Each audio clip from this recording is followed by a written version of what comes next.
Voy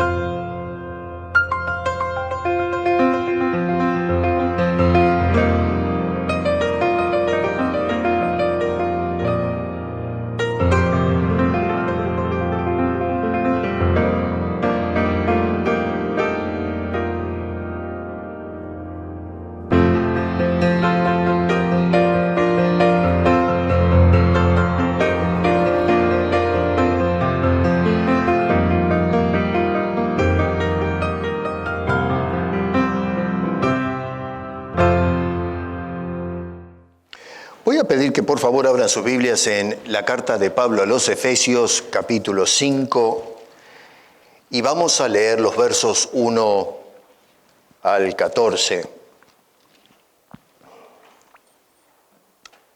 Repito, capítulo 5 de Efesios, versos 1 al 14.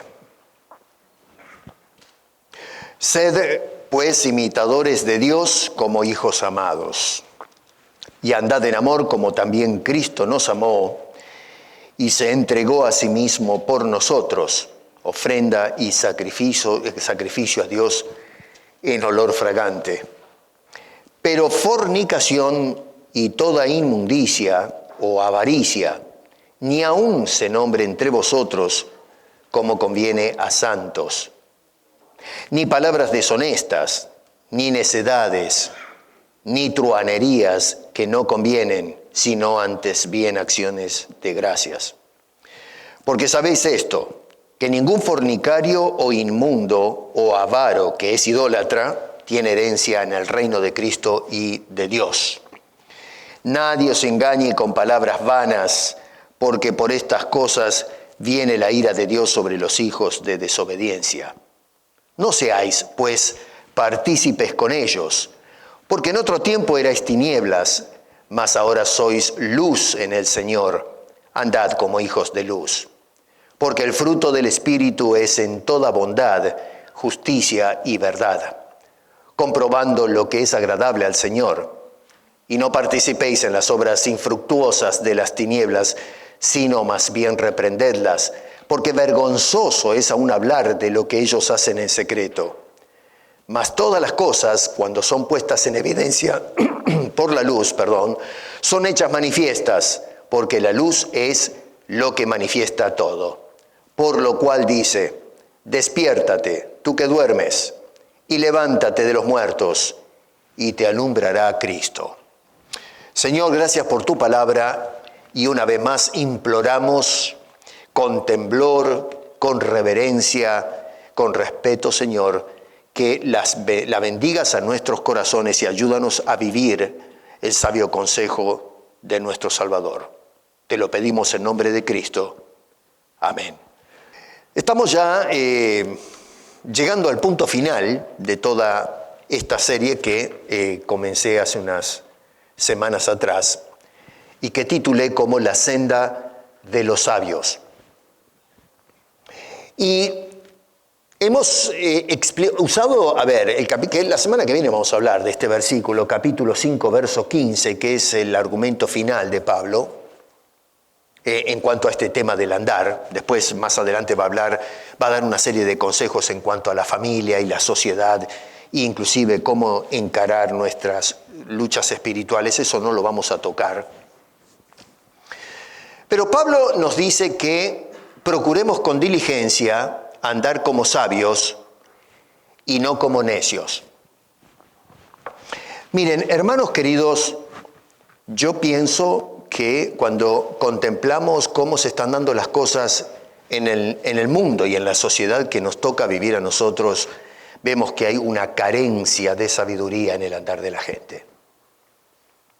La verdad es que los cristianos, no estoy hablando del mundo afuera de Cristo, estoy hablando, Pablo habla, no yo, pero Pablo, de la iglesia. Y cuando observamos cómo se están dando las cosas hoy, la verdad es que los cristianos a veces andamos como necios, no como sabios.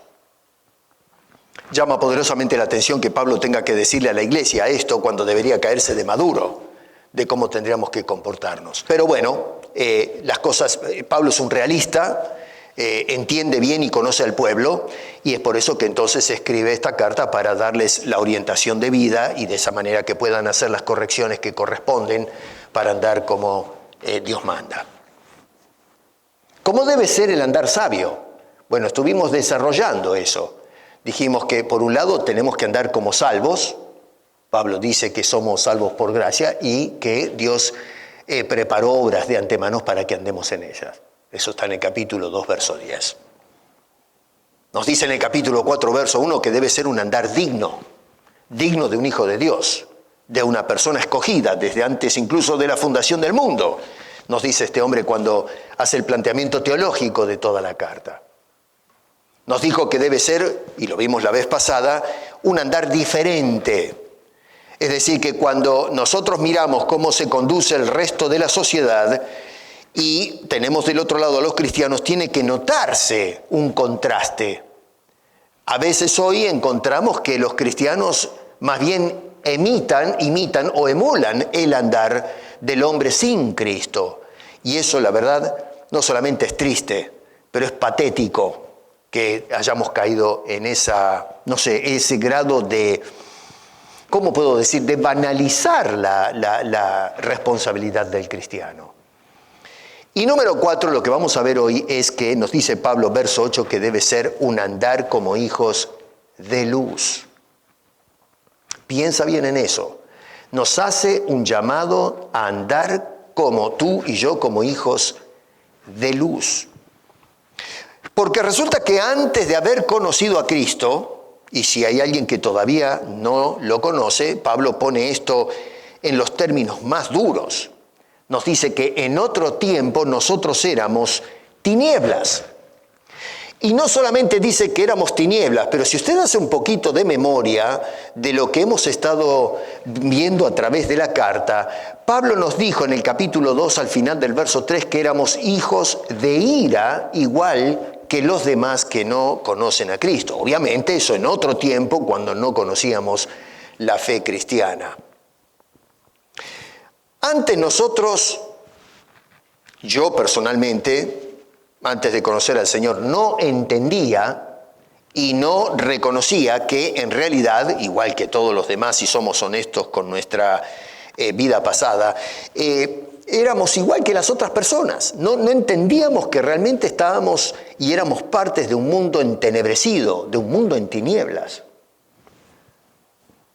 Este hombre nos dice en el versículo 13 ahora que la luz puso de manifiesto, observen ahí en sus Biblias, todo lo que antes nosotros no entendíamos o no veíamos. Expuso todo lo que nosotros somos cuando no tenemos a Cristo en nuestras vidas. Y sin embargo, ahora que hemos tenido nuestro encuentro personal con Él, nos hace un llamado a andar, no solamente ser, sino a conducirnos como hijos de Dios. Esta palabra andar, ya lo he dicho en otras ocasiones, es muy importante porque es repetitiva a través de la carta. La palabra peripateo es en griego. Para los que no están al tanto, tenemos una traducción en español de la lengua bíblica que es el griego, me refiero al Nuevo Testamento. Y esa palabrita hace referencia a todo lo que nosotros somos como entidad y cómo nos desenvolvemos. Mi manera de ver, mi manera de pensar, de juzgar las cosas, la manera de vestirme, porque lo que somos por fuera es una proyección del orden o el desorden que hay dentro. Miren, déjenme decirles una cosa, ¿no? Para hacer un paréntesis. A veces, hermanos, y yo sé que a lo mejor algunos pueden pensar, bueno, pero este tipo es de la guardia vieja, chapado a la antigua, dicen algunos, porque hablo de cómo vestirse y todo eso. Seamos realistas. Hoy día la sociedad se viste de una manera desafiante, anárquica, rompiendo todos los valores de la ética y la moral. Esto no sucede ahora, siempre sucedió así, especialmente la juventud. Yo he sido joven y he sido rebelde, pertenezco a la época de los hippies y toda esa, ya hace unos años los jóvenes ni saben a lo mejor de lo que hablo. Los que son veteranos, no se hagan los locos porque ustedes ya pasaron por eso también. Pero bueno, nos vestíamos de cualquier manera. Pero hoy existe una especie de torpedeo de lo que es la moral y la ética. Antes había cierto decoro, a pesar de que el joven siempre es desafiante del status quo, pero hoy nos hemos desbordado, vamos para cualquier lado. Y lo que pasa en la sociedad me importa poco, lo único que me importa es predicarles a Cristo para que, a ver si salvamos a algunos en el nombre del Señor. Pero lo que pasa es dentro de la iglesia, cuando nosotros adquirimos modelos que no corresponden. Cristianos que, yo no sé por qué, se quieren vestir y conducirse de la misma manera que se conducen los paganos. Gente que se va en chancleta y short a la iglesia.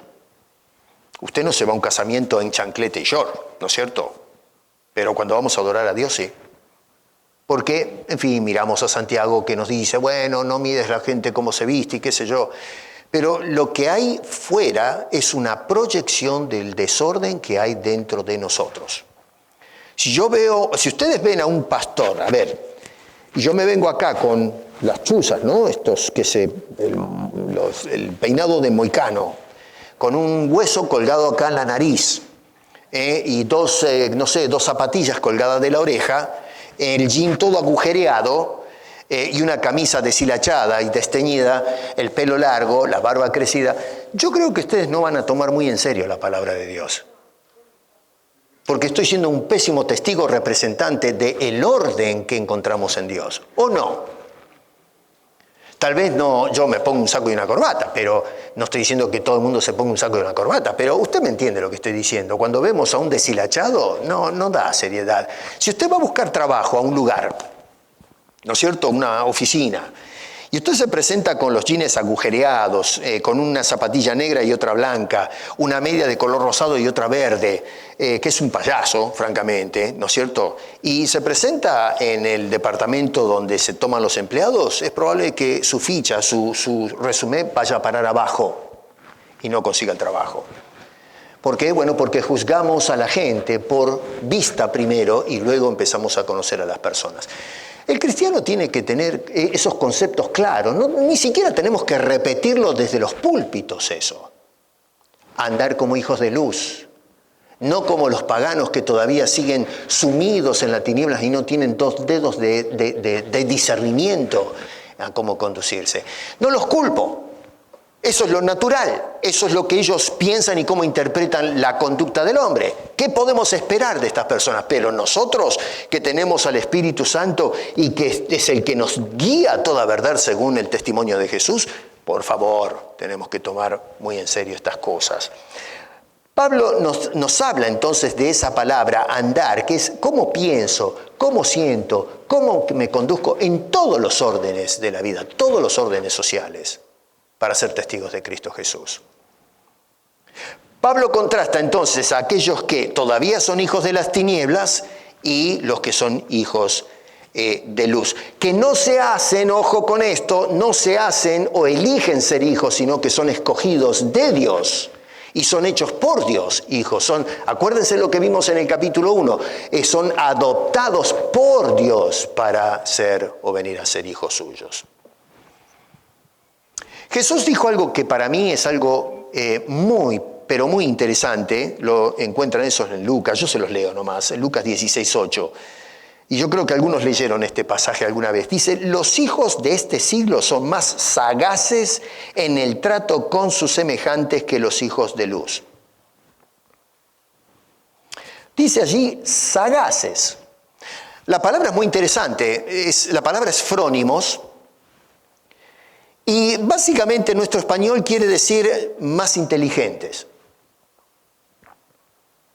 Bueno, pero un momento, a ver, Jesús, ¿cómo más inteligente? ¿Quiere decir que nosotros somos una partida de brutos?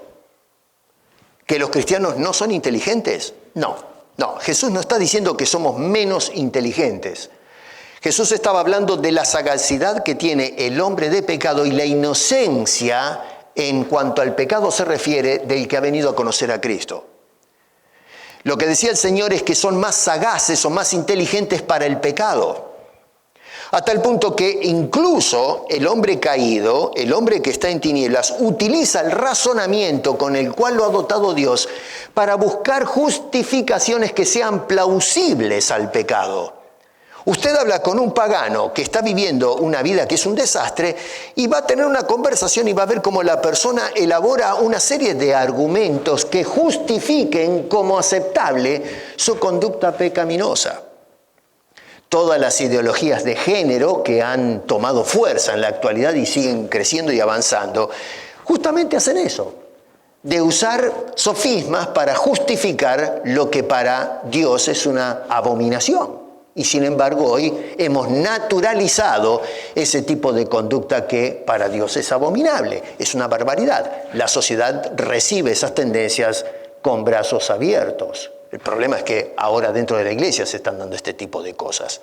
Así que ojo con esto, no es que son más inteligentes porque tienen un cerebro distinto que funciona mejor, sino que son más inteligentes o sagaces en cuanto al pecado se refiere. Lo más que nos acercamos a Cristo, lo más inocentes o santos que nos hacemos en cuanto al mal proceder. La conducta del cristiano se va haciendo cada vez más íntegra, más digna. Caminamos como un hijo de Dios. Cuando miramos a Jesús, el ejemplo más elocuente de conducta de un andar en la luz, nosotros no podemos decir, a ver, ¿quién va a decir que Jesús no era inteligente? Es una locura. Pero en la inteligencia se los barría a todos, incluso los grandes expertos de la ley en sus tiempos cuando vino a esta tierra. Y sin embargo era inocente en cuanto al pecado. Sin embargo, los fariseos y los escribas eran muy sagaces para justificar todo lo que iba a contramano de las cosas de Dios. Y los gentiles hacen exactamente lo mismo. Una vez más, Pablo dice en el verso 8, en otro tiempo erais tinieblas, mas ahora sois luz en el Señor, andad como hijos de luz. ¿Cómo te conduces, hermano? Cuando tú sales de este lugar, mañana vas a ir a trabajar. Vas a entrar en la casa con tu esposa, tus hijos, tu esposo. ¿Cómo te conduces? En casa, fuera de la iglesia, en el trabajo, en la escuela. ¿Cuál es tu manera de actuar en medio de la sociedad? Noten ustedes que Pablo, repito, no minimicen la fuerza de las ideas de Pablo, porque varias veces repite la palabra andar, justamente para puntualizar y martillar la importancia de nuestra conducta en la sociedad como testigos de Cristo e hijos de Dios. ¿Cómo te conduces? ¿Es consecuente tu conducta a lo que demanda Dios de nosotros? Que nos escogió desde antes de la fundación del mundo para que seamos santos y sin mancha, nada más ni nada menos. Qué llamamiento que nos hizo el Señor, es algo extraordinario. Ahora, Pablo en esta porción, miren qué interesante, ¿no? Porque nos habla de dos cosas. Dice que convienen y no convienen. Nos habla de cosas que son convenientes. Verso 3 dice, cómo conviene a santos, y ahí la palabra esa conviene, y cosas, verso 4, que no convienen. Repito, Pablo estresa la situación de que hay cosas que sí convienen y hay cosas que no convienen. ¿Qué quiere decir conviene? Quiere decir cosas que son útiles, cosas que son buenas. Hay cosas que son útiles y buenas, hay cosas que no lo son, por lo tanto tenemos que tomar una determinación hacia qué banda nos movemos nosotros. O vamos a andar como conviene o nos vamos a conducir de una forma perjudicial o que no conviene. El andar, como Pablo trata, el andar sabio, se trata entonces de una conducta conveniente. Es cuando andamos en forma inconvenientes que empezamos a conducirnos como personas necias. Pablo nos llama a tener una conducta idónea, un proceder provechoso, adecuado, no la forma de conducirse el hombre en la sociedad y sin Cristo, que es un verdadero desastre. Acuérdense en que inclusive el apóstol Pablo nos decía en el capítulo 2, verso 8, que las obras que nosotros producimos, son las que andamos, fueron preparadas por Dios desde antes de la fundación del mundo. Dios es el que determina cómo debe andar un hijo de Dios. Así es como quiero que andes. Y hemos indicado que el modelo de hombre ideal es la persona misma de nuestro Señor Jesucristo el Salvador. Ahora, el andar que conviene, según el criterio de Pablo, que habla por inspiración como apóstol, tiene que dar evidencias. No es un asunto de que el cristiano es un ser secreto que hay que mirar a ver si pescamos si realmente es un cristiano. No, tiene que andar de una manera elocuente, de una manera clara, directa, evidente de que realmente es uno que anda como hijo de luz. Nos dice en el versículo 3 este hombre, todas las cosas cuando son puestas en evidencia por la luz son hechas manifiestas. Si Dios nos trajo a la luz, se ha de evidenciar porque la luz misma expone lo que ahora soy y va a poner en manifiesto la clase de persona que declaro ser, un hijo de luz. Mi pregunta es, ¿qué evidencias pone de manifiesto un andar conveniente como hijo de luz? Y entonces Pablo responde esa pregunta. ¿Cómo debo andar como hijo de Dios? ¿Cuáles son las evidencias que debo mostrar? Pablo dice, la forma correcta de amar. La forma correcta de amar. Porque el hombre sin Cristo ama también. Pero Pablo va más allá y nos dice cuál es la forma correcta, bíblica, de un hijo de Dios de manifestar el amor. Y Pablo es interesante porque va a poner en tensión, acá en estos versículos 1 al 3, fíjense qué interesante, que es esto como pensaba este hombre. 1, la virtud del amor bíblico, versos 1 y 2. Y luego, en el versículo 3, inserta la perversión del amor. En los versos 1 y 2 dice este hombre, sed pues imitadores de Dios como hijos amados y andad en amor. No se trata de sentir solamente, sino de andar en amor. Y escucha, como también Cristo nos amó y se entregó a sí mismo por nosotros, ofrenda y sacrificio a Dios en olor fragante. Nosotros tenemos que tener en cuenta que esas palabras son una extensión, pero qué cosa, perdónenme, son una extensión de lo que el apóstol San Pablo nos vino diciendo en los versículos anteriores. Si hacemos un poco de memoria, en el verso 31 decía, quítense de vosotros, estamos en el capítulo 4, de vosotros toda amargura, enojo, ira, gritería y maledicencia. En cambio, dice verso 32, sed benignos unos con otros, misericordiosos, perdonándoos unos a otros, como Dios también os perdonó a vosotros en Cristo. ¿Por qué Pablo? La pregunta es, ¿por qué Pablo está diciendo esto? ¿Por qué le dice a la gente en Éfeso, basta ya, terminen con las griterías y la ira y las contiendas? ¿Qué estaba pasando? ¿Qué es lo que escuchó Pablo o supo que estaba sucediendo en Éfeso para que lo lleve a la necesidad de decirle a estas personas, gente, por favor, basta con esto? Quítense en estas cosas. Si realmente no estuviesen allí, no estuviese diciendo, quítense de estas cosas. Está hablando a la iglesia. Usted lee el comienzo de la carta y dice a los santos que están en Éfeso. Así que está hablando a cristianos. Si estuviese escribiendo a los gentiles, y bueno, lógicamente que en la sociedad sin Cristo encontramos a la gente pegándose unos gritos tremendos, enojándose, agarrándose a las trompadas y arreglando todo a lo bestia. Pero esto es un asunto diferente. Está hablando del cuerpo de Cristo Jesús. El cuerpo de Dios en Cristo Jesús, la iglesia de Cristo. Y que tenga que decir este hombre, quítense en estas cosas, porque había ciertas anomalías que se estaban dando dentro del pueblo de los redimidos. Pablo con toda autoridad les está diciendo, basta, terminen con eso. Noten que por lo tanto en el versículo 1, entonces, diciendo basta con estas cosas, empiecen a aplicar estas, les dice, sed pues o por lo tanto, imitadores de Dios,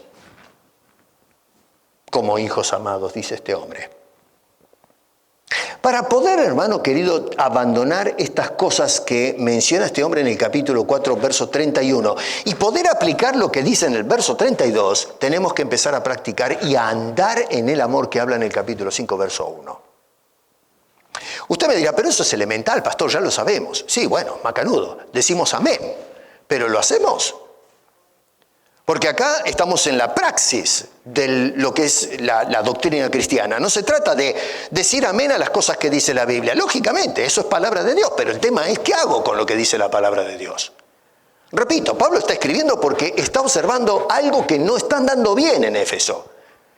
Y tiene que decirles, terminen con estas cosas. ¿Qué es lo que está pasando? Bueno, una de las cosas que vemos es que no están andando, a lo menos algunos, en el amor bíblico. El amor que corresponde a uno que es el que lleva un andar sabio, uno que anda como un hijo de luz. Y noten que dice este hombre, además, que tenemos el ejemplo supremo de ese andar, y ese ejemplo es el mismo Jesucristo. Dice este hombre otra vez, andad en amor como también Cristo nos amó. Así que noten que el estándar de Pablo es muy alto. No podemos decir, bueno, tenemos que andar en amor como el pastor ama, como el hermano tal ama, como la hermana. No, Señor, nuestro estándar no es otro como nosotros. Es el Señor Jesucristo, el Hijo de Dios, el hombre ideal, hacia donde todos debemos estribar y, en el contexto dice este hombre que hemos de crecer hasta llegar a la plenitud, a la estatura de ese hombre ideal que es Cristo Jesús. Nosotros hoy estamos confundiendo las cosas y muchas veces emulamos la conducta de un mortal igual que nosotros, que tiene un montón de defectos y queremos entonces imitar a esas personas. En el campo de la moda, esto de la cultura y qué sé yo, ¿qué hacemos? Miramos la película y nos gustó el traje que usa la persona, cómo habla, cómo se mueve y qué sé yo, y entonces emulamos a esa persona. Cristo es nuestro modelo. Él es el molde. No otro que a lo mejor necesita también entrar en las manos del alfarero divino para ir formando el carácter de Cristo en nosotros. No, tenemos que mirar al modelo terminado que es Cristo Jesús, el hombre ideal. Si tú quieres saber, hermano querido, cómo amar a tu hermano o a cualquier otra persona de la forma que Dios aprueba, tienes que mirar a Cristo. Tienes que mirar cómo Cristo amó. Pero óigame, es impresionante ver a Jesús en su ministerio terrenal, la forma en que se acercaba a los publicanos, los pecadores, las rameras, que exacerbaba al clero. Los fariseos y escribas, que eran los encargados de enseñar, y enseñaron mal las cosas de Dios, se enardecían cuando veían que Jesús, por amor, era movido, gravitaba hacia el descarte de la sociedad. Nadie daba 2 pesos por esta gente. Y no es porque merecían ser tratados bien, porque eran pecadores, rameras y publicanos, eran gente que estaba perdida. Pero el asunto es que nadie se acercaba, lo menos los que formaban la élite del clero, de acercarse a esta gente porque era la basura de la sociedad, nosotros los santos.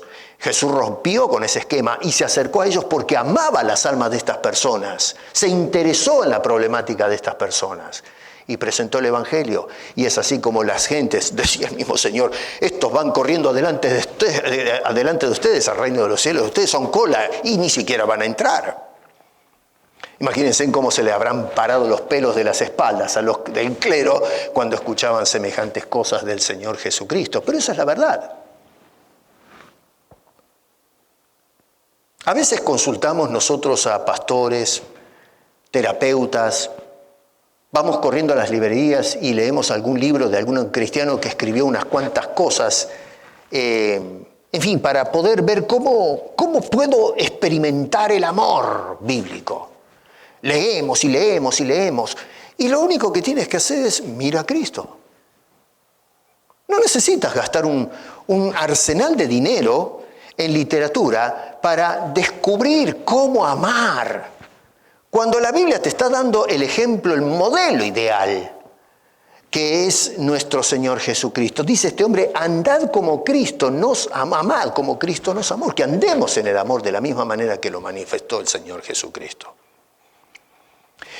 Y la pregunta es, ¿qué ejemplo de amor nos dejó Jesús entonces? ¿Cómo es la dinámica de ese amor de Jesucristo demostrado? ¿De qué manera caminó el amor Jesús? Bueno, Pablo lo dice ahí. En primer lugar, nos dio un ejemplo de amor entregado. Dice este hombre en el versículo 2, y se entregó a sí mismo. Nosotros hoy, el concepto del amor que tenemos en la actualidad es que se entregue el otro. El concepto de amor es tú pruébame a mí. Y siempre tratamos de ver cómo negociamos. Tú dame el 50 y yo te doy el 50, ¿o no? Siempre hablamos en esos términos, en las finanzas, en el amor. Tenemos que tener la correspondencia, ¿no?, del amor que doy y ese tipo de cosas. Y estamos entonces haciendo una especie de trueque. Tú me das y yo te doy, pero primero dame tú y entonces yo te doy mi parte. Bueno, el hombre en sociedad se mueve o gravita en esa dirección, pero lo que nos enseña la Biblia es completamente distinto. Acá nos está hablando de un ejemplo de amor entregado. Jesús se dio a sí mismo y no se dio por gente buena, gente que valía la pena, gente que primero lo amó a él y entonces fue seducido por el amor de la gente, de las masas, y entonces fue atrás de ellos a darle su amor. Al contrario, pero si le vomitaban en la cara. Óigame, cuando fue a la cruz, ¿dónde estaba la gente que lo seguía? Y fue beneficiario, benefactor beneficiario de su amor, que lo demostró, pero a ver, no solo en la predicación, pero sanando enfermos, levantando muertos, dándole de comer a la gente que no tenía. Una cosa extraordinaria. Y lo hizo desinteresadamente, extendió sus manos hacia ellos, pero en el momento crítico lo dejaron absolutamente solo. Si Jesús hubiese esperado que el mundo lo ame a Él para darnos amor, no se salva nadie, ninguno. Jesús mostró su amor entregándose totalmente por aquel que no le daba nada. Lo dio todo por nosotros. Es una cosa muy triste ver que hoy todavía seguimos predicando ese amor de Cristo que está diciendo, ven a mí para que te dé la salvación gratuita, no tienes que hacer nada. Y lo que hacemos es darle la espalda, ser indiferentes al llamado de Cristo. Yo te ruego en el nombre del Señor que no resistas más el amor de Cristo, que caigas rendidos a sus pies y dile, gracias Señor, salva mi alma que perezco. Pero no. Bueno, Jesucristo nos dejó el ejemplo de cómo debemos andar en amor. Y ese amor tiene que ser un amor que se sacrifica. Sacrificio. Noten que cuando se habla de un amor entregado, en este caso, habla de un amor transmitido, es decir, transmito, proyecto ese amor, y en segundo lugar, un amor difundido. Porque si estoy transmitiendo, tengo que difundir, no solo con una persona, sino que tengo que palpitar, tengo que transpirar el amor de Dios en nosotros. Cuando en la iglesia existen quítense de vosotros toda amargura. ¿Cómo puede ser que veamos reflejado o estamos imitando el amor de Cristo cuando hay amargura, gritos, enojos, y maledicencia y todo ese tipo de malicias que notaba Pablo que se estaba suscitando en Éfeso? Hay algo acá que no encaja. Pablo dice, basta con eso. Bueno, pero ¿y qué hago entonces? ¿Cómo debo conducirme? Bueno, mira a Cristo. Dice este hombre, entrégate al amor por tu hermano en la forma en que Cristo lo hizo. Un amor entregado. Número 2, un ejemplo de amor sacrificial que tiene costo y un costo elevado. Dice el versículo 2, se entregó a sí mismo por nosotros, ofrenda y sacrificio a Dios. No sacrificio a los hombres, sino a Dios. El enfoque del Hijo de Dios era su Padre. Y así debe ser el enfoque de todos nosotros, la majestad y gloria de nuestro Dios. Nosotros no damos a menos que me den. Pero Cristo, aunque no le dieron, Él se dio. Costó su vida, su infinita y preciosa vida para salvarte a ti y salvarme a mí. Al Padre le costó la vida de su Hijo, que desde la eternidad tuvo perfecta comunión con Él. Y ese Dios asumió forma humana una vez en el Hijo y lo envió a morir en la cruz. Era el plan desde la eternidad para salvarte a ti y a mí. Y Dios tuvo que ver a su Hijo recibir el vituperio, el desprecio de la sociedad, que estaba recibiendo el beneficio de Dios para salvación, y tuvo que padecer eso. El costo que tuvo en el corazón de Dios ver a su Hijo colgado de un madero. El costo que tuvo que sufrir Cristo para salvar tu alma y la mía. Amor sacrificial. Pablo usa la figura del templo, en este caso. Habla en el Antiguo Testamento se traían las ofrendas, los holocaustos a Dios que se ofrecían en el altar. Y el amor ahora usando esa figura, tiene que ser ese sacrificio, eso que me cueste cuando se lo presento a Dios. No, pero lo que pasa es que el hermano o esta persona no me quiere y yo la verdad que lo tengo atascado acá. Bueno, ¿en qué sacrificio estás haciendo para Dios entonces? Si esperamos que todo venga a pedir de boca, no nos cuesta absolutamente nada. Pero la ofrenda que le presentamos a Dios tiene que tener su costo. Y el ejemplo de ese costo es la entrega de Cristo por todos nosotros. ¿Cómo podemos, cuando dice acá ofrenda y sacrificio a Dios, dígame, ¿cómo podemos nosotros ofrecerle a Dios amargura, enojo, ira, gritería y maledicencia? ¿Podemos llamar a eso nosotros mi sacrificio a Dios? Es una cosa que es inverosímil. A nadie, a ningún cristiano sano, correcto, va a decir amén a esto, que esto podemos presentárselo a Dios como un sacrificio. No, Señor. Acá lo que se nos pide es que tengamos un amor sacrificial delante de nuestro bendito y soberano Dios. Tercero, un ejemplo de amor acepto a Dios. Note que dice al final del verso 2, olor fragante. Otra vez está usando la figura de los sacrificios en el templo, cuando se presentaban la ofrenda, el holocausto por el pecado y qué sé yo, entonces ascendía el humo y el aroma del animal. Claro, uno diría hoy, lo que a mí me huele es asado, ¿no? Es una carne asada, ¿no? Preparamos el cuchillo y el tenedor. Pero lo que está hablando es, cuando dice olor fragante, no pestilente, está hablando que Dios se agrada, acepta eso que se está haciendo delante de Dios. A eso se refiere con olor fragante. Cuando se santuario, esto apunta a las ofrendas, al sacrificio, miremos el contexto. Pero estaba el incienso que representaba las oraciones. También ascendía el aroma del incienso como un olor fragante, acepto a Dios. Eran las oraciones o representaba las oraciones de los santos. Cojo, no está hablando de eso acá, vamos a ser justos con la exégesis, está hablando del sacrificio. Del templo, acuérdense en que fuera del templo estaba el famoso altar del holocausto y allí se quemaban las cosas y Dios decía, esto lo acepto. Esto es aprobado por mí. Cuando usa Pablo esa figura del ritual en el Antiguo Testamento, que obviamente les había enseñado algo de esto a los gentiles en Éfeso, estaba indicando que el amor que nosotros profesamos tiene que ser un amor. Tengo que orar y decir, Señor, ¿es esto el amor que tú quieres que yo practique? Para que Dios le dé el voto de aprobación. No puedo amar como se me da la gana. A veces, hoy día tenemos una definición tan mediocre de lo que es el amor, tan profano, que da, pero asco. ¿Y cómo esperamos nosotros que la forma en que la sociedad, promueve este amor raro, que eso sea acepto a Dios cuando va totalmente a contramano del concepto moral del amor de Dios? Nuestro andar en amor tiene que ser un amor aceptado por Dios, que Dios apruebe, no que lo aprobemos nosotros. Eso es justamente lo que nosotros tenemos que imitar, según Pablo, de nuestro Señor Jesucristo. Ese andar en amor que pone de manifiesto que estamos andando realmente como hijos de luz. Número 2. Un andar como hijos de luz conveniente, un andar conveniente, debe evidenciar un no andar. Acá va la partícula negativa, no andar en un amor pervertido.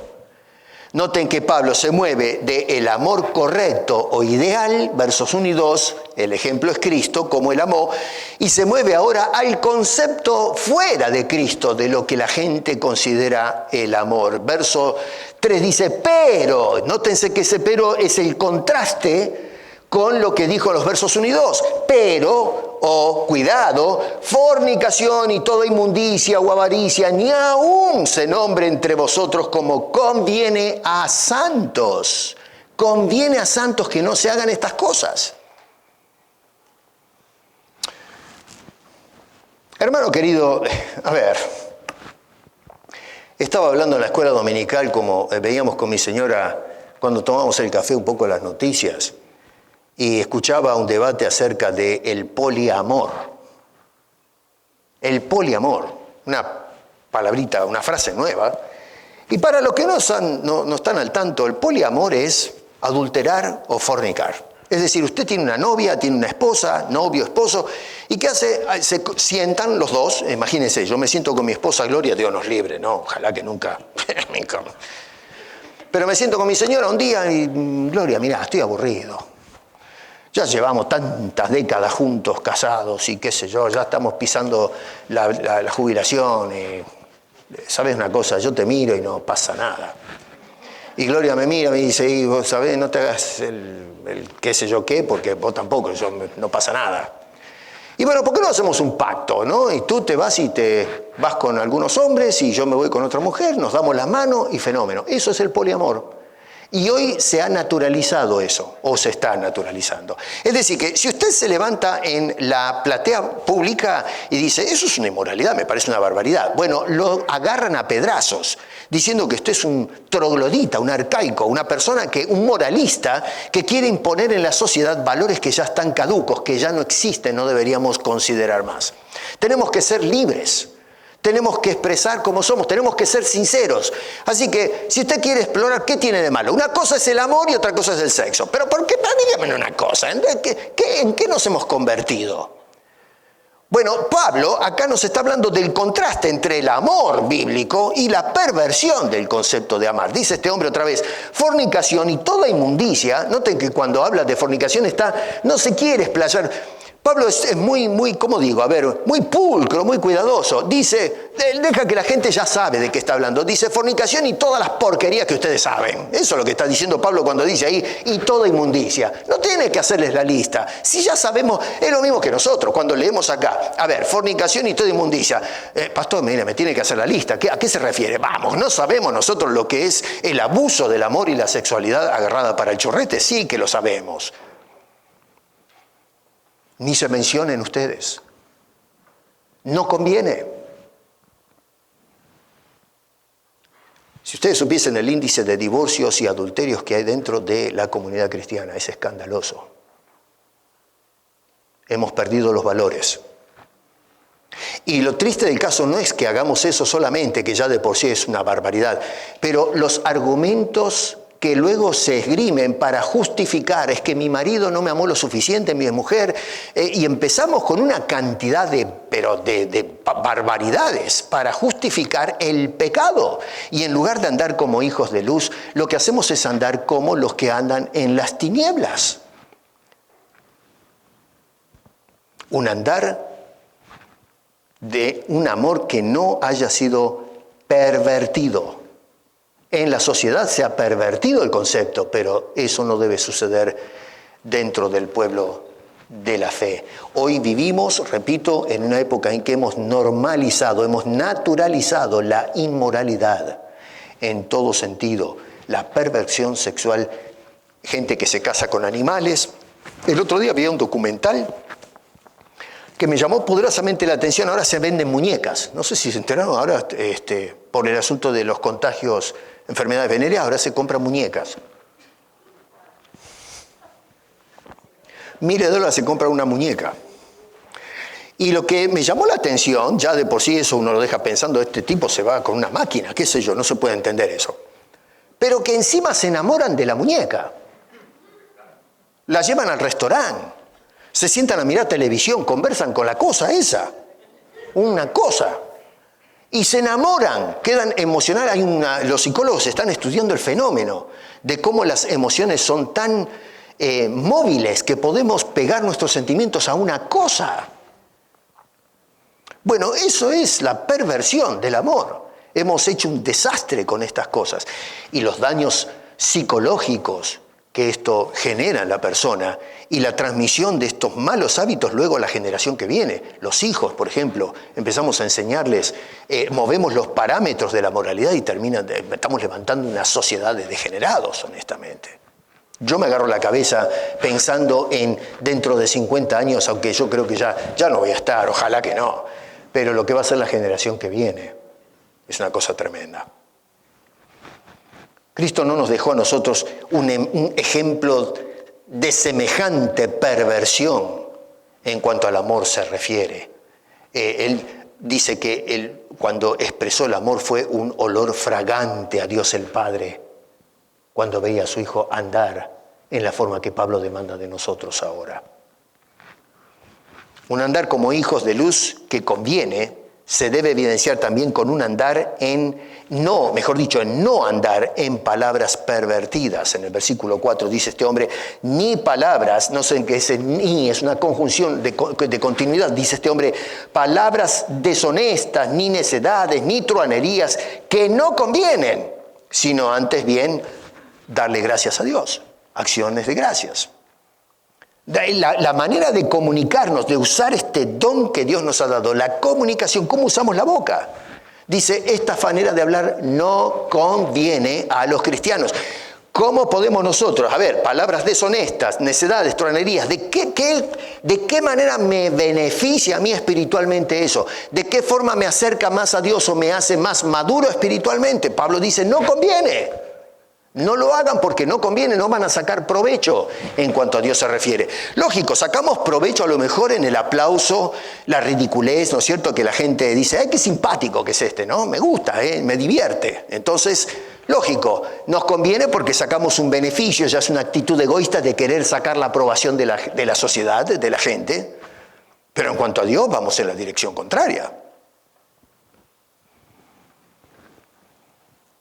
Acuérdense que el apóstol Pablo nos hablaba de los deseos de la carne, haciendo antes de conocer a Cristo la voluntad de la carne y de los pensamientos. Eso lo indicó en el capítulo 2, versículo 3.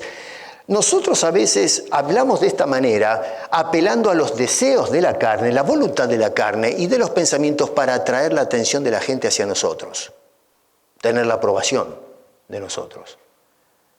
Cuando ustedes escuchan a los cómicos hoy pararse en una plataforma, se la pasan haciendo cuentos asquerosos y de malas palabras. ¿Para qué? Para que lo aplaudan, se rían, lo tengan ahí, lo elogien. ¡Qué buen cómico! ¿Te imaginan que yo me ponga a hablar así delante de ustedes cuando se trata de las cosas de Dios? No conviene, dice el apóstol Pablo. Y entonces es interesante porque de acá en adelante el apóstol Pablo va a introducir una serie de razones del por qué nos dice estas cosas, diciendo por qué. Van a notar por qué, por qué, por qué. Lo hace repetitivamente. Empieza en el verso 5, dice el primer por qué. Porque sabéis esto. Y eso es algo que tenemos que tomar nota, ¿no es cierto? Ninguno, dice, porque sabéis esto, que ninguno fornicario o inmundo, avaro, que en definitiva es un idólatra, dice Pablo, sintetiza todo con eso, son idólatras, tiene herencia en el reino de Cristo y de Dios. A ver, ¿no lo entendemos eso? ¿Necesita explicación? Dice, la persona que vive o anda de esa manera no tiene parte en la herencia de los santos. Es una cosa tremenda eso. ¿Hay gente en la iglesia que se conduce de esta manera? Los hay. Pero Pablo lo que hace es un juicio rajante, diciendo, no tienen parte en el reino de Dios y de Cristo. En este caso el orden está alterado, ¿no? Dice el reino de Cristo y de Dios. Es lo mismo, está vindicando la divinidad de Cristo Jesús y como dueño de ese reino. Si ustedes se acuerdan, en el capítulo 1, verso 11, este hombre dijo, en él mismo tuvimos herencia. Noten que está hablando acá, no tendrán herencia. En cuanto a los creyentes, dice, en él, en Cristo, tuvimos herencia, habiendo sido predestinados, la mala palabra que se les pone, no sé, se les salen las uñas por los ojos a la gente, ¿no? Sido predestinados conforme al propósito del que hace todas las cosas, no creen en la predestinación, ya lo hablamos, pero la Biblia dice que fuimos predestinados. ¿Te gusta bien? Y si no, bueno, verás lo que haces con la Biblia. Lo cierto es que dice que nosotros hemos recibido, tenemos una herencia real. Y además en el verso 13 y 14 dice que hemos sido sellados con el Espíritu Santo, que es las arras, el arrabón, la garantía de nuestra herencia, otra vez repite el concepto, hasta la redención de la posesión adquirida para alabanza de la gloria de Dios. Así que noten cómo se habla, se enfatiza el hecho de que somos propietarios de una herencia y que se garantiza al habernos dado el Espíritu de Dios en nosotros, que es la garantía de eso. Acá nos está diciendo, cuidado, porque si nosotros andamos mal, esa herencia no te pertenece. Pero yo creo en Dios. So what? Si nosotros vivimos y andamos así, Dios no cree en ti. Tú puedes creer todo lo que quieras. ¿En qué Dios crees? No el Dios de la Biblia, no en Cristo, en cualquier cosa, en mi Dios. Por eso dice que es idolatría a fin de cuentas. Estamos creyendo cualquier cosa, nos levantamos nuestro propio credo. ¿Por qué nos advierte esto este hombre? Bueno, justamente porque no quiere que nos quedemos fuera de esa herencia. Un andar como hijos dignos, hijos de luz, son herederos de estas cosas que el apóstol Pablo menciona. Número 4, un andar como hijos de luz que conviene, se evidencia también, y esto es importante, escúchame bien lo que te voy a decir ahora, lo otro es importante, pero esto es uno de los problemas que encaramos en la actualidad y que es creciente, y es no dejarse caer presa del engaño. Pablo dice ahí en el versículo 6, nadie os engañe con palabras vanas, porque por estas cosas, por estas palabras vanas, estas palabras falsas, dice, viene la ira de Dios sobre los hijos de desobediencia. Hermano querido, hoy tenemos un ejército de predicadores que predican cualquier cosa y los elogiamos, les pagamos los sueldos, les compramos sus casas, los tenemos en la gloria, les compramos aviones privados y qué sé yo. Y resulta que estas personas, dice allí, que viene la ira de Dios sobre personas que promulgan, promueven, predican y enseñan el engaño. ¿Cómo es que no entendemos esto? ¿Cómo es que no temblamos de terror cuando escuchamos esto? Yo no te estoy inventando esto, está en la Biblia, hermano querido. No estoy dando un discurso. Bueno, yo creo que lo que Pablo quiere decir, por favor, estamos explicando, no interpretando, explicando lo que está diciendo Pablo.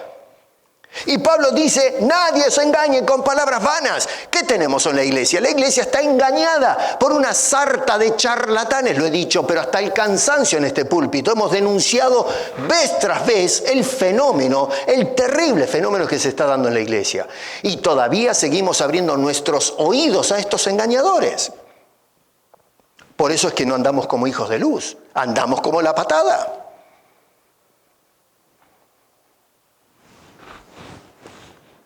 Dice este hombre, ¿por qué?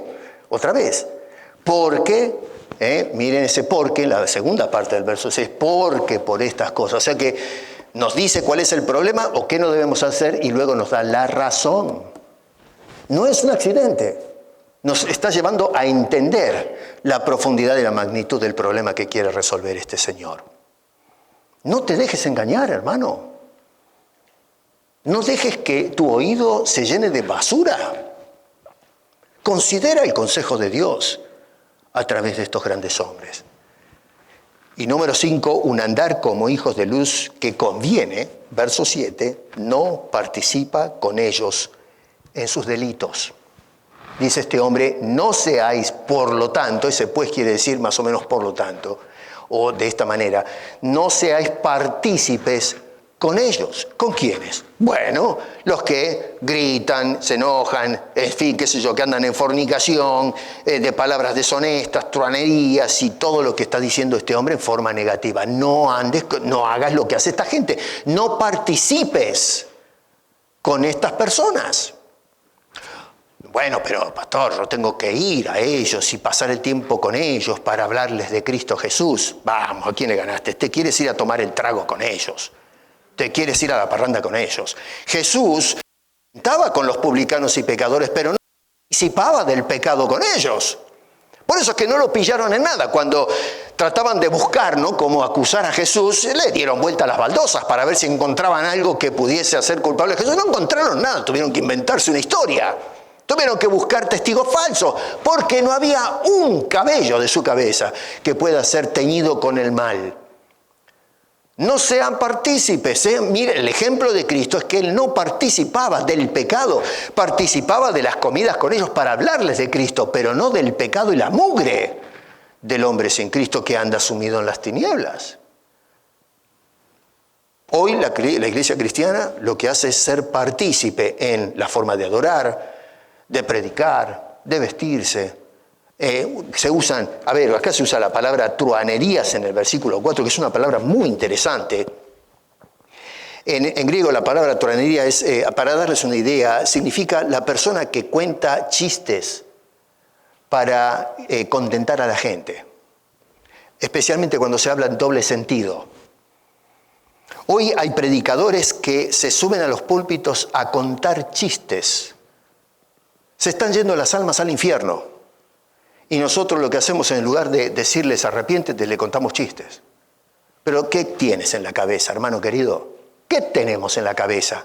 ¿Nos mandó Cristo a contar chistes o a advertir que viene el juicio de Dios? No, pero no, eso no hay que asustar a la gente. Espere ahora que hablemos de la doctrina del infierno, que vamos a empezar en unos días, y va a ver que el tema es serio, es candente. No, hoy nos gusta ir a escuchar al hombre que me divierte. O sea, pasamos un tiempo bomba en la iglesia. Bueno, ¿sabés cómo me hizo reír el pastor? Se cantó unas historias, nos caíamos al suelo matándonos de la risa. Truanerías, eso quiere decir la palabra truanerías, usar el púlpito para divertir a la gente con porquerías. No hagan lo que hacen ellos, dice este hombre. No seáis partícipes con estas personas. Hoy se usan los mismos métodos del mundo pagano para pretender representar a Cristo y el Evangelio entre los perdidos, y lo que estamos haciendo es representando el Averno. Dice el versículo 7 otra vez, no seáis partícipes con ellos, y aparece otra vez el por qué. Verso 8, porque en otro tiempo erais tinieblas. Antes éramos partícipes con ellos, pero ahora, dice este hombre, sois hijos del Señor, así que andad como hijos de luz. ¿Nos cae la ficha, hermano? ¿Entendemos lo que está, a dónde apunta el apóstol Pablo? Repito, yo te estoy abriendo las Escrituras, no estoy haciéndole decir a Pablo cosas que no dice, están ahí. Verso 9, porque el fruto del Espíritu es en toda bondad, justicia y verdad. No en gritería, enojo, ira y qué sé yo, fornicación. Eso no es fruto del Espíritu. Fruto del Espíritu es esto que menciona este hombre. Ahí es donde damos evidencia de andar como hijos de luz. Cuando nos conducimos en amor, cuando andamos en bondad, en justicia, en verdad. Ahí es donde apunta el apóstol Pablo. Ahí nos pone el dedo en la llaga. Y nos hace el llamamiento a vivir como corresponde. Así que no le des la bienvenida a tu casa, a la iglesia, a los púlpitos, este tipo de truanerías, este tipo de asalto a la integridad del Evangelio y deshonrar a Dios. No obres como tales personas. No hay que darles la bienvenida a estas personas. Dice más bien, reprendedlas estas cosas. Comprobando, dice, lo que es agradable del Señor, y no participéis, dice verso 11, en las obras infructuosas de las tinieblas, sino más bien reprendedlas. ¿Usted escucha gente reprendiendo toda esta lacra que se está dando? No, le damos el aplauso y le damos la bienvenida. En conclusión, hermano, para terminar, Pablo nos hace un llamado solemne en el verso 14. Mira bien, dice, por lo cual. Ese por lo cual es el argumento de cierre de esta pequeña sección. Luego continúa con el pensamiento central de toda la serie, pero dice, por lo cual, o debido a todo esto, despiértate. Acá escribe al cristiano dormido, porque ya estamos vivos. Pablo dijo que nos dio vida en el capítulo 2. Ya está. Por gracia somos salvos, Dios nos dio vida. Bueno, pero hay cristianos que están y roncan, Despiértate. Entonces prende la alarma a este hombre. Dice, tú que duermes. Y luego al otro le dice, y tú, levántate de los muertos. Levántate de los muertos está hablando del que no ha recibido a Cristo. Así que Pablo está hablando a la iglesia, pero ahora hace esa inserción evangelística diciendo, los que no son, levántense. Ahora, no es que la persona se levanta porque Pablo le habla, está hablando en nombre de Dios, es Dios el que hace el llamado, es Dios el que levanta. Esa persona está muerto en delitos y pecados y a menos que lo levante Dios, ya lo hemos visto, no se levanta ni a palo, no puede elegir eso. Por eso le dice, tú, en nombre de Dios le habla a este hombre, levántate de los muertos y te alumbrará Cristo. Así que, si tú eres un cristiano dormido, que no estás andando bien, despiértate, hermano, despiértate, deja de dormir. Métete en la luz, anda en la luz como hijo de Dios. Y si tú no has aceptado a Cristo como Salvador personal, no estires más el tiempo de hacer tu compromiso. Ve a los pies del Señor, confiesa tus pecados, dile, Señor, perdóname y yo acepto esa salvación que me ofreces gratuitamente, sin tanta cosa rara. Es creer, es el cambio de actitud que yo tengo, de indiferencia, a acercarme al Señor y recibir lo que no te cuesta nada. Le costó todo al Hijo de Dios ya. Él dio su vida por ti. A veces pensamos que, no, que si yo me convierto voy a tener que dejar el trabajo, voy a tener que hacer esto, voy a tener que hacer... No tienes que hacer nada. Todo lo hizo Cristo por ti. Lo que quiere es transformar tu vida, hacerte un heredero del reino, darte vida, darte redención, darte confianza, darte seguridad, sellarte con el Espíritu Santo, que puedas ser un creyente santo y sin mancha, agradable a Dios, que ande en amor, en luz, en esperanza, que podamos mirar al futuro y estar contentos de que viene un día cuando el Señor nos va a sacar de la opresión de este mundo y nos va a llevar a su gloria eterna. Que si tenemos que partir hoy de este mundo, sabemos a dónde vamos y qué va a pasar con nosotros. No dilates más esto. Levántate, muerto, en el nombre de Cristo Jesús. Y los que duerman, despiértense de una vez. En ambos casos, dice, te alumbrará la luz de Cristo a cada uno de nosotros. Pablo nos recuerda, versículo 8, mas ahora sois luz en el Señor, andad como hijos de luz. Es la única manera de andar como creyentes sabios. Si decimos no a eso, tu andar es un andar como el necio. El hombre que no piensa, no usa la cabeza y termina andando en tinieblas y que representa, a fin de cuentas, el juicio eterno eventualmente. Hagamos lo que dice Pablo, que en definitiva es el llamado de Dios a sus hijos. Andemos como hijos de luz para andar en una forma sabia. Padre, te damos gracias por tu palabra. Perdónanos.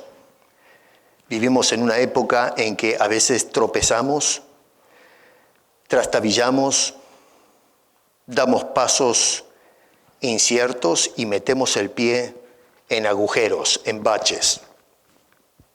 No damos los pasos precisos. A veces no dejamos que tu palabra sea la lámpara a nuestros pies, que alumbre nuestro camino. A veces nuestros ojos son nuestra lámpara, nuestro corazón, nuestros deseos son nuestro mapa de ruta y terminamos en cualquier cosa. Hoy estamos observando en la sociedad y que ha filtrado en la iglesia un andar que no corresponde a lo que tú esperas de tus hijos. Ayúdanos, por favor, Señor. Despiértanos a los que estamos dormidos y a aquellos que todavía están muertos en delitos y pecados. Vivifícalos en Cristo Jesús. Levántalos de los muertos para que puedan escuchar el llamado del Señor y venir a los pies del bendito Salvador. Ayúdanos, Señor. Ayúdanos en el nombre de Cristo Jesús. Amén.